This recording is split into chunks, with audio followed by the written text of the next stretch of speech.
23. Primera de Corintios capítulo 10 y el verso 23 dice: todo me es lícito, pero no todo conviene. Todo me es lícito, pero no todo ¿qué? Edifica. Oremos para que el Señor nos bendiga a través de la palabra.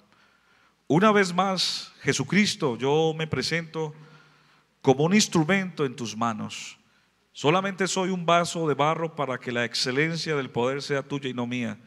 Señor, hazme como un escribiente muy ligero mi lengua, que esta palabra, Señor, corra y sea glorificada. Así como la lluvia cae, Señor, a la tierra y la riega y la hace germinar y da semilla al que siembra y pan al que come, que así sea tu palabra que sale de tu boca, no volverá vacía, sino que hará lo que tú quieras y la harás prosperar para lo que ha sido enviada. Señor, ayúdame y unge, Señor, nuestros oídos para poder entender tu palabra. En el nombre de Jesús. ¿Y cuántos gritan amén? Siéntense, por favor. Todo me es lícito, pero no todo conviene. Dígale al que está a su lado: todo me es lícito, pero no todo conviene. Cuando ustedes escuchan este texto, ¿a qué los lleva a pensar o a reflexionar? ¿A qué los lleva a pensar? Seguramente algunos de ustedes están pensando, bueno, que es permitido hacer muchas cosas, que yo puedo hacer una cantidad de actividades, pero que de pronto hay algunas que me van a afectar. Podría ser, ¿cierto? Otros podrían estar pensando, bueno, todo me es lícito, entonces yo puedo fumar marihuana, yo puedo inyectarme drogas, o sea que yo puedo tener 2, 3 mujeres o 2, 3 hombres, o yo puedo vivir un libertinaje. Alguien podría pensar eso, ¿no? Otro podría pensar, bueno, entonces, ¿qué es lícito? ¿Y qué no conviene? También, o sea, está esa otra pregunta. O sea, ¿qué es lícito y qué no conviene? Porque hay personas que hoy en día estamos viviendo un relativismo moral, y en este relativismo moral entonces desaparece lo absoluto. No es ni bueno ni malo, sino usted cómo lo interprete. A manera de introducción, entonces quiero decirles que el tema de hoy es un tema que hace parte de la vida cristiana y se trata de tener plena libertad, confianza y tener un equilibrio espiritual. Hay una palabra que no es bíblica, sino teológica. O sea, es una herramienta o es una palabra que da una interpretación de algunos asuntos que tienen que ver con relación a Dios y al hombre, y es el libre albedrío. ¿Han escuchado esa palabra? Libre albedrío. Entonces, el libre albedrío para muchas personas es una palabra un poco compleja, o es una palabra que no está muy bien como aplicada o interpretada a tu vida. Entonces, la definición de libre albedrío es tener una libertad individual, ¿sí? Tener una libertad individual que está acompañada de profundas reflexiones de acuerdo a la palabra de Dios. ¿Ya? O sea que podríamos decirlo de otra manera, o dicho de otra forma, el libre albedrío es la voluntad propia, o sea, la libre decisión, es la libre y espontánea decisión que usted tome frente a asuntos de su vida. Porque Dios nos facultó a todos los seres humanos con la capacidad de razonar, de interpretar, de tomar decisiones. Dios no creó robots o avatars o seres extraterrestres que de pronto puedan ser manipulados, o que quizás tuviéramos nosotros una forma constreñida constante de parte de Dios. No, Dios creó seres humanos con la capacidad intelectual de ser individuos independientes, de tomar decisiones y reflexionar. Teniendo en cuenta esto, hermanos, cuando yo hablo entonces del libre albedrío, uno encuentra varios textos de la palabra de Dios donde se muestra el libre albedrío. Por ejemplo, cuando Adán y Eva pecaron, eso está por ejemplo en Génesis 2:17. El Señor les dijo: mas del árbol de la ciencia del bien y del mal no comerás, porque el día que de él comieres ciertamente morirás. Ahí el Señor le mostró el libre albedrío al hombre. Es decir, yo pongo estas condiciones, hay estos límites, hay estas observaciones, pero tú eres el que decides. También cuando la mujer de alguna manera se acercó al árbol, dice en Génesis 3:6, y vio la mujer que el árbol era bueno para comer y que era agradable a los ojos y el árbol codiciable para alcanzar la sabiduría, y tomó de su fruto y comió, y dio también a su marido, el cual comió asimismo como ella. Entonces mire que fueron decisiones que no las tomó ni la serpiente, que era tipo de Satanás, ni la tomó Dios. O sea, en ese caso fue ella misma que tuvo la iniciativa. O sea, fue un libre albedrío. Y si hablamos de varios ejemplos bíblicos, por ejemplo, cuando el Señor le habló al pueblo de Israel frente a los mandamientos, frente a buscar el camino correcto, en Deuteronomio 30:19 les dijo: miren, los cielos y la tierra los llamo por testigos hoy contra vosotros, que os he puesto delante la vida y la muerte, la bendición y la maldición. Escoge pues la vida para que vivas tú y también tu descendencia. Y pudiéramos hablar, yo encontré más o menos casi 120 versículos que hablan o dan contexto del libre albedrío, cómo Dios siempre ha acompañado al hombre, pero al final el hombre es el que toma la decisión. Por ejemplo, en Apocalipsis el Señor dice: he aquí yo estoy a la puerta y llamo, ¿no? Algunos piensan que toca la puerta. En ese tiempo yo les decía a los hermanos en el ayuno que antiguamente en las fincas no había timbre, ¿no? Hoy en día hay fincas sofisticadas con timbres y con inteligencia artificial, pero en el tiempo antiguo, en este contexto bíblico, se llamaba: hey, fulano de tal, vecino. Entonces ese contexto lo toma Jesús. En este caso Juan, que fue el escritor a Apocalipsis, dice: he aquí yo estoy a la puerta y llamo. Si alguno oye mi voz y abre la puerta de su corazón, entraré a él, cenaré con él y él conmigo. Ahí hay libre albedrío. Mire que Dios es un caballero. Él no violenta la voluntad humana ni tampoco la manipula. Él siempre hace una invitación: si alguno quiere venir en pos de mí, niéguese a sí mismo, tome su cruz y sígame. He aquí, y bueno, yo creo que ya quedó claro, ¿cierto?, que es el libre albedrío. Ahora, ¿qué pasó en este contexto de los corintios? Corinto era una zona de costa, y Corinto, por ser costero, había mucha presencia de marineros, de personas comerciantes que transitaban constantemente por la zona de Corinto.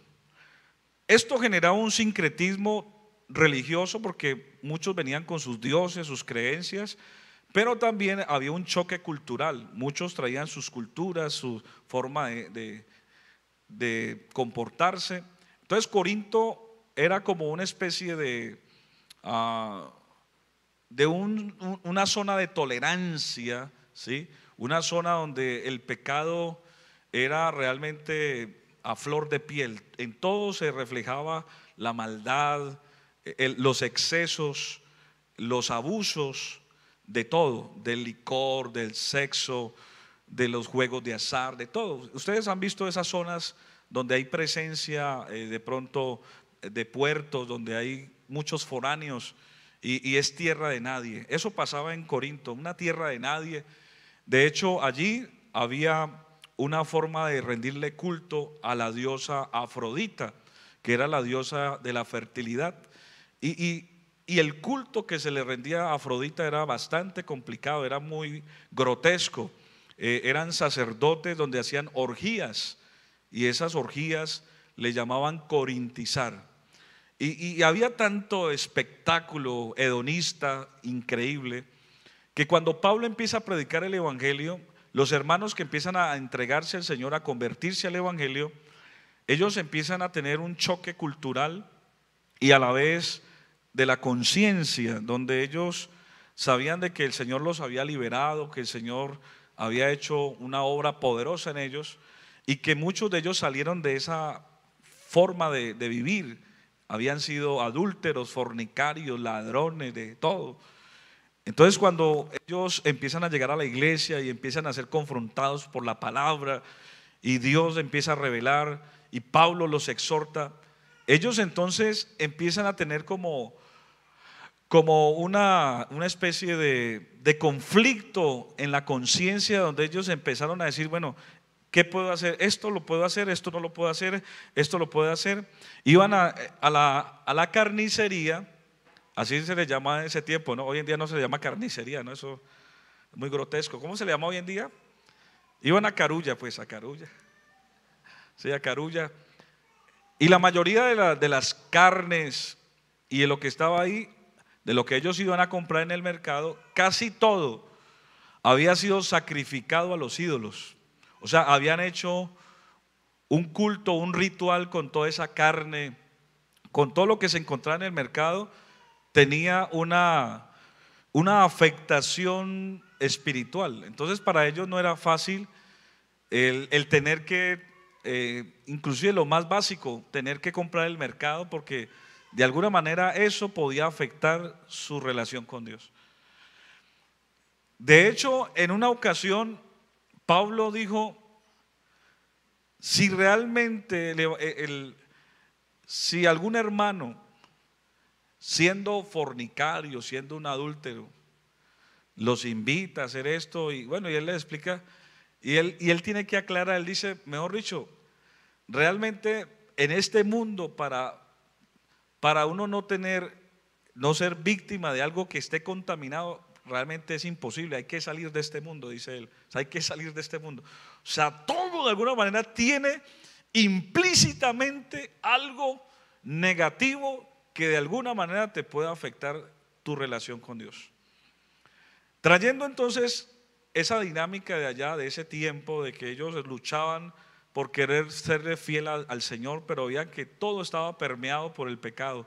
Los negocios, la forma de adorar a Dios, la economía, todo estaba permeado. Eso es lo que pasa, por ejemplo, los hermanos que viven en zonas donde hay influencia de grupos armados, donde allá hay una ley, donde allá hay una imposición, donde las fuentes de trabajo son ilícitas. Y los hermanos dicen, pero entonces, si esta es la fuente, esto son los recursos, de esto dependo yo, mi familia, no sé, aquí no hay otra fuente de trabajo, ¿qué hacemos? ¿Verdad? Eso pasa, esa es la realidad de muchos aquí en Colombia, que muchos de ustedes de pronto no conocen, pero uno va a lugares de aquí de Colombia donde no hay presencia del Estado, no hay presencia de nada, y el único recurso o la única fuente es algo ilícito. Entonces, ¿qué hacer allí? O sea, ¿cómo yo puedo serle fiel a Dios en medio de una situación tan compleja? Entonces, teniendo en cuenta el contexto de los corintios, traerlo a nuestros días. Usted y yo, hermanos, tenemos libre albedrío. O sea, tenemos la capacidad de razonar, de reflexionar y de tener una libre decisión.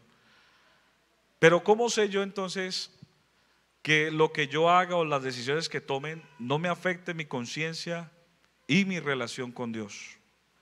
Número uno, yo he hecho un profundo análisis en este tema Y lo más importante para uno tener una conciencia limpia y tranquila es ser honesto y sincero con uno mismo y con Dios. Ese es el primer paso que uno tiene que tener, ser sincero consigo mismo y con Dios. O sea, cuando usted es una persona que es sensible y no quiere manchar su conciencia, no quiere defraudar a Dios, no quiero afectar mi relación con Dios, eso es un argumento poderoso para usted tener una conciencia limpia y tranquila. El proverbista dijo, para los puros, perdón, el apóstol dijo, para los puros todas las cosas son puras, pero para los corrompidos todas las cosas son malas. Significa que cuando yo tengo una conciencia tranquila, limpia, y me preocupo por mantenerla así, y abro paréntesis, ¿cómo uno puede sostener o tener una conciencia tranquila viviendo en una sociedad tan influenciada y tan hiper influenciada por las cosas negativas? Desde que usted se levanta y prende el celular o ve las noticias, ve cosas eróticas, ve malas cosas, y hay una influencia que nos invita a pecar o influye en nuestras vidas a pecar. ¿Cómo tener una conciencia tranquila? Bueno, es inevitable no tener malos pensamientos y Dios lo sabe. Es inevitable no ver cosas desagradables. Es inevitable que no se nos venga un mal pensamiento. Es inevitable. El tema está en que yo no deje que ese pensamiento se convierta en algo que yo acepte y ya haga parte de mi vida, de mi carácter. O sea, cuando yo ya pienso en algo malo y me recreo en eso y ya lo tomo para mí, lo meto en mi corazón y me gusta y lo practico, es donde yo ya paso la línea hacia el pecado. Porque el pecado es el que sabe hacer lo bueno y no lo hace. Es decir, que cuando yo ya paso esa línea tan delgada, donde yo sé que el licor, el Señor dice, ni los borrachos heredarán el reino de los cielos. Yo sé que el licor es algo que primero desde el punto de vista humano, ¿sí? No lo hablemos desde lo teológico, desde lo humano. ¿El licor es bueno o malo? Entonces, hoy en día el relativismo moral dice, depende. Algunos yo los vi como que, depende, hermano, depende. Sí, depende la ocasión, dicen algunos. Si estoy con mis amigos, para entonarse es bueno. Para la discoteca, eso claro, eso me da capacidad, resistencia. El relativismo moral siempre le va a buscar como la aplicación. ¿En qué sí puede ser bueno? No, si entonces yo tengo una conciencia tranquila, limpia y quiero agradar a Dios, yo ya no hago ese tipo de negociaciones. Simplemente yo quiero agradar a Dios antes que a los hombres, a la familia, a mi amigo, al novio, al que sea. Quiero agradar a Dios. Sé que entonces, mire, desde lo humano, si usted habla con un médico, ¿qué hace el licor? Intoxica la sangre y empieza a generar algunos estímulos y empieza a tener alucinación en las personas. Y si lo miramos desde la estadística, la mayoría de los accidentes de tránsito, la mayoría de los casos de violencia intrafamiliar, la mayoría de las cosas negativas que pasan en la sociedad, que están marcadas por la violencia, detrás de eso hay licor. Si no es licor, es drogas, pero ahí está. Pero lo más extraño y la dicotomía que a veces la gente no entiende es que eso tan malo patrocina la salud, paga impuestos para que hayan colegios, paga impuestos para hospitales y clínicas. Qué paradoja, ¿verdad? Que lo que está generando muerte, separación, violencia en las sociedades. En el caso de Colombia, porque quizás en otros países no sea así, pero en Colombia el licor o las empresas que producen licor patrocinan la salud y patrocinan la educación. Entonces yo cuando entiendo que desde el punto de vista humano, social, eso es malo, ¿qué decir de lo espiritual? La Biblia dice que el que ama el vino no es sabio. También dice, no os embriaguéis con vino, en el cual hay disolución. ¿Qué es disolución? Donde una persona empieza a caer en un estado donde empieza a desinhibirse, es decir, a abrir límites o a quitar los límites de sus principios éticos y morales, y termina desenfrenado haciendo cosas y negociando su fe y sus convicciones por un rato de placer. Y son muchas cosas, si hablamos no solamente del licor. Alguien dice, hermano, pero le tengo una. En estos días me salió un muchacho con esas. Le tengo una. La Biblia no habla de la marihuana. Sí, con esa me salió. La Biblia no, ay, lo corché, pastor. La Biblia no habla de la marihuana. Y llega y me argumenta y me dice, y es hierba, y es hierbita. Y es más saludable que el cigarrillo. El cigarrillo, si usted y me argumentó con estadística, vea, el cigarrillo, una de las principales muertes es tema del pulmón o enfermedades pulmonares. Y es verdad, eso es cierto, el cigarrillo puede ser más nocivo que la marihuana. Entonces llega y me dice, la marihuana es hierbita, es natural y no está en la Biblia. O sea, la Biblia nos dice que no fumarás marihuana. ¿Y ahí qué, pastor? ¿Qué dice hermano Alejandro? ¿Cómo le contesta usted a un joven de esos? Hoy en día los muchachos son tremendos. Miren, hermanos, la Biblia dice que nadie aborreció jamás su propia carne, sino que la sustenta y la cuida. Y cuando usted habla, obviamente hoy en día se están haciendo pruebas y ya hay laboratorios con la cannabis, donde que la cannabis sirve para desinflamar, para cuidados paleolíticos, si es que se dice paliativos, donde el dolor de una persona, donde no se le puede aplicar la medicina tradicional, eso sirve como una forma de tratamiento y ha funcionado. La ciencia está utilizando la cannabis para muchas cosas. Pero en el consumo, si usted habla también, y vamos a la estadística también,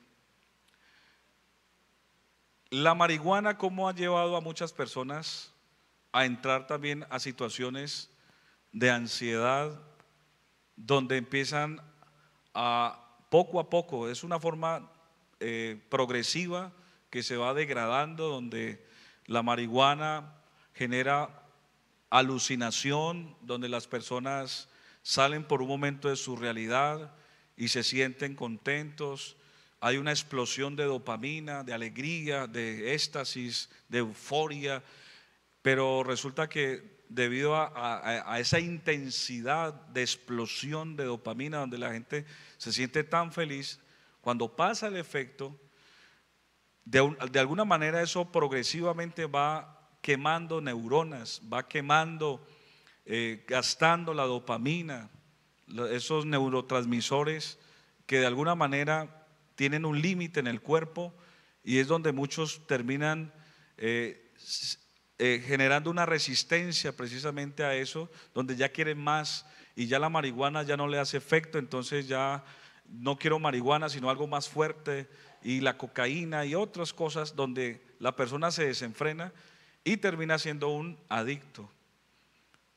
Y detrás de todo eso, hermanos, hay violencia, y cuando la persona ya empieza a tener problemas no solamente emocionales sino sociales, donde ya difícilmente tiene concentración, entonces no puede laborar bien, entonces le toca, a veces pierde oportunidades en la vida, de negocios, de oportunidades, su familia lo rechaza, empieza a tener problemas sociales, y eso, hermano, eso desencadena una cantidad de problemas.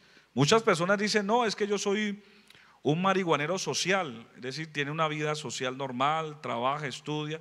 Hay muchas personas que hacen ese tipo de planteamiento, donde dice yo lo controlo, ¿sí? Yo controlo esto, yo controlo la droga, yo controlo el licor. Pero hermanos, tarde que temprano, si usted le pregunta a una persona que ya hoy está o fue víctima o está metido en un lío, en un problema, ¿cómo empezó? Muchos le van a decir lo mismo. Yo empecé muy suave, empecé de una forma supuestamente controlando y pensaba que era lícito hacerlo, era normal, pero llegó un momento donde eso lo llevó al extremo y ya le afectó la voluntad, donde el libre albedrío se perdió, donde ya no tenía poder de decisión y de reflexión, sino que cayeron siendo dominados por un narcótico o por una droga, un narcótico, sí, que los llevó a esa situación. Hablaba con alguien y me decía que ahora, hablaba con un médico, perdón, y mañana tengo una cita con él también para hablar de la palabra, y él me decía que están sorprendidos, ojo con lo que les voy a decir, están sorprendidos muchos médicos porque muchos jóvenes y adolescentes están teniendo enfermedades de transmisión sexual en la garganta, el papiloma humano y otras cosas más, porque ahora está de moda en las universidades y en los colegios la relación sexual oral, y mantienen con halls y cositas así. Eso se está dando mucho en las universidades y en los colegios, y está disparado el tema del papiloma humano en la garganta de los jóvenes. Entonces, cuando vemos esta sociedad, hermanos, que ya todo es lícito, bueno, se ríen algunos jóvenes, ¿es verdad lo que estoy diciendo o no? ¿Ya han escuchado eso, cierto? Muchachos, ¿han escuchado eso? Ah, bueno, yo no lo estoy exagerando, yo investigo. Yo antes de pararme aquí, hay evidencia científica. Hermano, mire, el problema donde esta juventud se está desenfrenando, todo es lícito, dice, no, eso. Inclusive, yo le preguntaba al médico, pero ¿qué están haciendo el colegio, los padres y todo?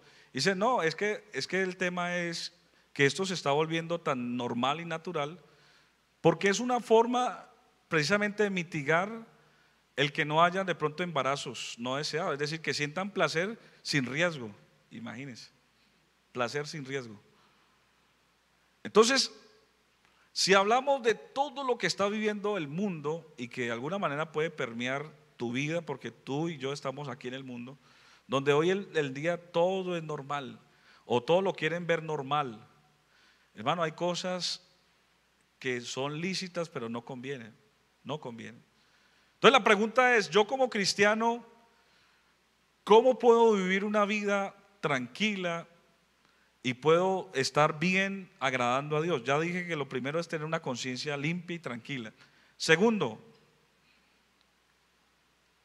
estar siempre, hermanos, escuchen esto, estar siempre influenciado por el Espíritu Santo. Siempre, hermano. Porque es que la ley del Espíritu, o sea, cuando uno está cerca y el Espíritu de Dios está en uno aunque no conozca, por eso dice el texto, aunque por muy torpe que una persona sea, no se va a extraviar. O sea, cuando usted siente el Espíritu de Dios en su vida, que es sensible, que usted lo siente, que no le pase como un hermano que por todo mantiene. Un día lo invitaron a recibir las notas del hijo a un colegio y empezaron a cantar el himno nacional, y el hermano pues es muy eufórico para sentir la presencia de Dios, y estaban cantando el himno nacional, y cuando dice y comprende las palabras del que murió en la cruz, empezó a hacer. Entonces el hijo le dijo, papá, pues que este es el himno nacional. Le dijo, no, pues que están hablando de la cruz. No, mi hermano, mire, es una broma para que no me duerma. La influencia del Espíritu Santo tiene que estar a flor de piel. O sea, uno tiene que sentir el Espíritu Santo en todo momento. Yo cuando voy a hablar con alguien, inclusive con muchos de ustedes, yo cuando sé que es un tema que tengo que responderle con sabiduría, yo le digo, Señor, úsame, dame inspiración. Espíritu Santo, lo invoco. Porque cuando usted invoca al Espíritu Santo, el Espíritu Santo te protege, el Espíritu Santo te inspira, el Espíritu Santo es un paracleto, o sea, te acompaña, el Espíritu Santo te da unción, poder, te da discernimiento, el Espíritu Santo te recuerda o te dice qué conviene decir en el momento. Entonces, cuando una persona vive en el Espíritu, esa ley del Espíritu le ayuda a saber dónde está el límite, hasta dónde puedo llegar. Donde usted a veces, y no lo podemos negar, muchos de nosotros a veces somos imprudentes, a veces somos juguetones con el pecado, y entonces somos juguetones y a veces tratamos como de jugar con juego, ¿cierto? Y como dijo Salomón, caminará el hombre sobre fuego sin que sus pies ardan. ¿Tomará al hombre en su seno fuego sin que sus vestidos ardan? O sea, uno cuando es juguetón con el pecado, con esa persona que a usted le gusta, pero sabe que no es su esposo o su esposa, o cuando son novios y entonces hay un poquito de vez en cuando y de vez en cuando hacemos esto y lo otro. Ese jugueteo, tarde que temprano te va a llevar al fracaso. Entonces la ley del Espíritu es donde usted siente que los apetitos de la carne empiezan a neutralizarse y usted en vez de sentir placer y deseo de hacerlo, lo que siente es un rechazo y se siente mal y dice, no, yo no puedo fallarle al Señor. Usted siente que es más fuerte el amor hacia Dios. Usted siente que el tener ese momento de placer o ese rato de euforia no es realmente comparable a lo que Dios le ofrece. Lo que Dios ofrece siempre será mayor. Entonces, cuando una persona quiere tener una libertad y no estar pensando de que esto es bueno, esto es malo, ay, yo no, sí, como a veces a usted le ofrecen cosas y usted dice, por no tener argumentos bíblicos o de convicciones, busca una excusa liviana. ¿Y usted por qué no toma? No, es que la religión me lo prohíbe. ¿Cuál religión le prohíbe a usted? No, dígale la verdad. No, es que ya no tomo. Ah, ¿que por qué? No, no lo necesito. ¿Y por qué lo necesito? Es que antes lo buscaba porque quería sentirme un poco alegre, quería salir de mi realidad, quería sentir estímulos, pero ahora Cristo ha llenado mi vida, mi corazón, y me siento contento, libre, y no necesito eso. Ahora soy lleno con el Espíritu Santo. Amén. Dale un aplauso fuerte a Jesús. Dígale, gloria a Dios. Hermano, no utilice eufemismos frente al pecado. Haga las cosas y diga las cosas como son. Todo es lícito, pero no todo conviene. Hermano, y es que yo vivo en un contexto.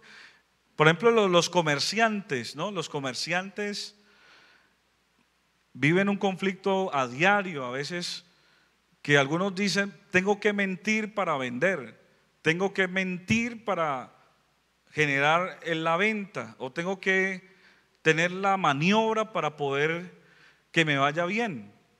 Pero eso es falso también, eso es falso. Usted puede ser un excelente vendedor o un excelente comerciante. Usted puede ser exitoso sin necesidad de mentir.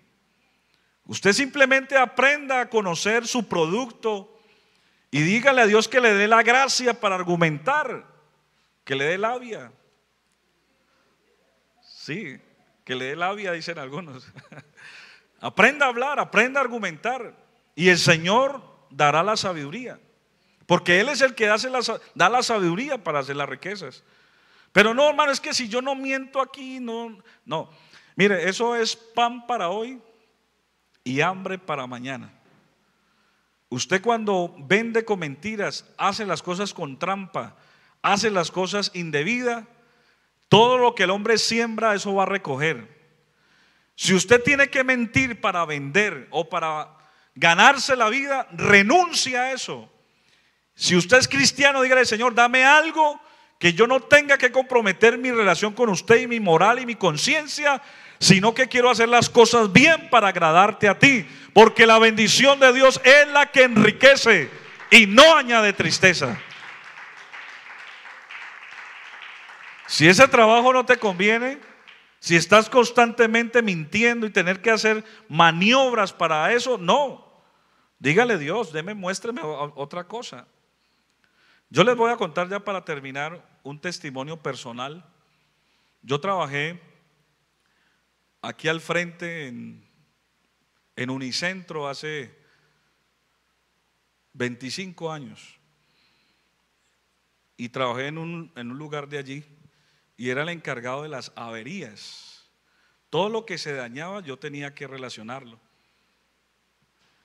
y luego llamar al proveedor para que, si era el caso, hiciera la devolución o descontarlo del sistema de inventario. Pero recuerdo tanto, yo estaba recién entregado al Señor, estaba como dicen algunos, en mi primer amor, sensible, mejor dicho, estaba mi primer amor, queriendo agradar a Dios en todo como ahora. Quizás no tenía mucho conocimiento, pero tenía esa ley del Espíritu que estaba ahí armada en todo momento, la armadura de Dios. Y recuerdo que uno de los jefes, el jefe principal, me dijo: yo saqué muchas averías, bastante. Entonces me llamó aparte y me dijo: no, José Luis, no saques todo eso, porque después eso es un problema. Entonces dijo: dañe todo eso, destrúyalo. Y claro, a mí eso pero ¿por qué? Si mi trabajo es, no, destruya, dañe todo eso, bótelo. Y me dijo: vaya a ese contenedor y bote todo eso, televisores. En ese tiempo habían VHS, era Betamax y el VHS, todo. Me tocaba, entonces me pasó un martillo y me dijo: dañe todo eso. Y claro, yo en el momento tuve que obedecer, pero yo me sentía muy mal.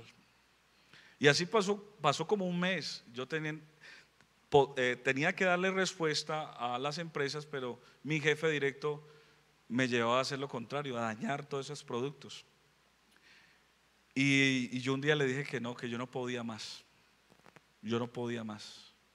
Entonces me dijo: pero ¿por qué? Si yo soy tu jefe, yo sé que tú eres cristiano y todo, pero es que yo le estoy dando la orden. La responsabilidad está sobre mí. Usted no es el que está pecando, soy yo el que peco. Y así, como yo le veía la cara del diablo ahí. O sea, yo soy el que estoy pecando. Y se me reía: usted es el cristiano, yo soy el que estoy pecando. El juicio que su Dios le va a hacer va a caer sobre mí. Se me reía, se me burlaba. Yo le decía: no, jefe, o sea, yo me siento mal. Y el hombre no podía conmigo. O sea, yo me le volví una piedra en el zapato, porque pues de alguna manera la unción que había en mí, él me respetaba, y eso pues empezó a afectar al resto de los compañeros. La gente empezó a ver que yo trataba de hacer las cosas bien, y él se incomodaba conmigo. Y me armaron un complot, él me armó un complot. Él llegó y colocó una ropa, unos pantalones allí, y le dijo a un proveedor que se acercara a mí y que me pidiera a mí uno de los pantalones para él mirarlo, frente a una cámara. Entonces el proveedor llegó y me dijo: mira, ese pantalón ¿cuánto vale? Entonces yo le dije: sí, esto es para relacionarlo. No, pero yo lo quiero ver. Y yo se lo pasé.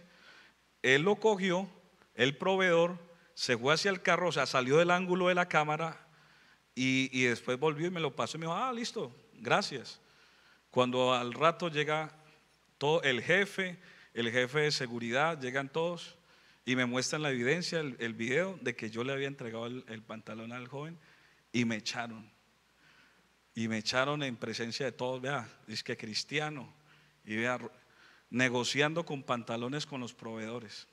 Hermanos, para mí eso fue una afrenta dolorosa. O sea, yo decía: pero muestren los videos. Y el video estaba editado. Porque yo reclamé al departamento no recuerdo, un departamento donde uno podía, de derechos, ¿cómo es? de recursos humanos. Yo apelé, yo no, pero muéstrenme la evidencia. Y claro, el video estaba editado, todo eso. Y al final el Espíritu Santo llegó sobre mí y yo entendí que Dios quería sacarme de ese lugar. Que yo, es posible que de tanta prueba, de tanta tentación, a la final yo iba a acceder y iba a empezar a hacer cosas malas también. Entonces lo entendí, que Dios quería sacarme allí. Y hermano, fue algo poderoso porque cuando yo salí de allí, Dios me abrió unas puertas increíbles en otras empresas multinacionales maravillosas. Y luego con el tiempo me di cuenta que ese mismo jefe que me incitaba a pecar, a hacer cosas malas, la empresa se dio cuenta que él era un corrupto y le aplicaron robo continuo con fiscalía y todo, y creo que lo llevaron preso, porque le aplicaron robo continuo en esa empresa. Entonces, hermanos, hay momentos donde uno puede ser víctima o puede ser afectado por querer hacer las cosas bien para Dios, pero tarde que temprano Dios siempre hará justicia, porque Él hará justicia a los escogidos. Él es el que hace justicia, Él es el que hace justicia y derecho a los que padecen violencia. Por eso, si usted, hermano, yo siento por el Espíritu que hay alguien que está luchando con su moral, está luchando con sus principios, porque quizás alguien lo está motivando a hacerlo, o por querer agradar, o porque no tienes otra opción laboral.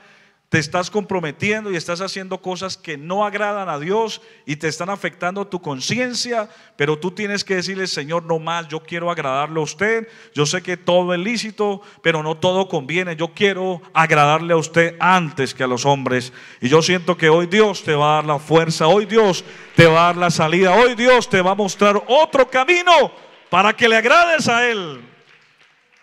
Y quiero terminar diciéndoles que Pablo allí a los Corintios, a la final de toda la conclusión fue que todo lo que hiciéramos fuera para la gloria de Dios. Él dijo: si usted va y lo invitan y todo lo que hay en la carnicería compre, y si usted se sienta y le sirven, usted no pregunte qué le sirven, nada, por motivo de conciencia. Pero si alguien dice: eso fue que era sacrificado a los ídolos, entonces hasta ahí usted coma. ¿Cómo interpretar eso en este tiempo? Que si usted está haciendo algo donde su conciencia, ojo con eso, si están aquí conmigo, si usted está haciendo algo laboralmente, en su casa, en algún lugar, está haciendo algo y su conciencia lo está atormentando o le está diciendo algo, renuncia a eso, porque cuando usted renuncia a eso va a sentir paz y la bendición de Dios. Cuando usted y yo queremos o soltamos algo para agradar a Dios, Dios siempre nos va a dar más, sépalo. Dios siempre nos va a dar algo mejor.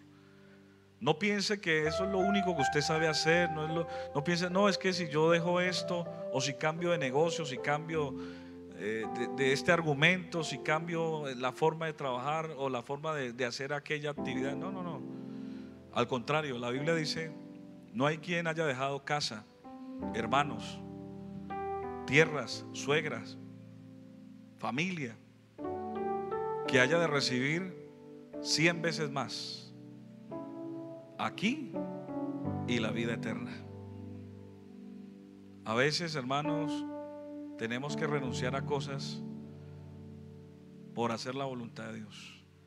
Yo quiero orar por alguien que necesite fuerza para tomar una decisión, algo que de pronto tú pensabas que era lícito porque se maquilla como algo piadoso, o estoy trabajando, ¿sí? Como lo del licor. El licor patrocina la salud, imagínense.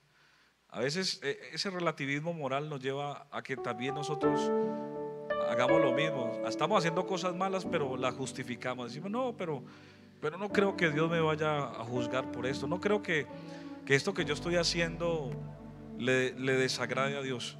Si usted ve su vida espiritual, que usted no avanza, no crece, que usted se mantiene estancado, estancada, es por algo. Haga una revisión, algo está pasando.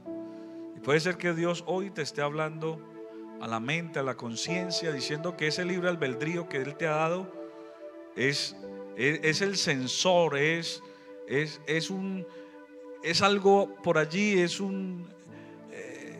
pudiéramos decirlo así, como un botoncito que te está diciendo: ojo, no está bien, necesitas tener cambios. Mientras cantamos una canción alusiva a este momento, yo quiero invitar a alguien aquí al altar que necesite fuerzas y le diga: Señor, yo quiero tomar decisiones por agradarte a ti, por agradar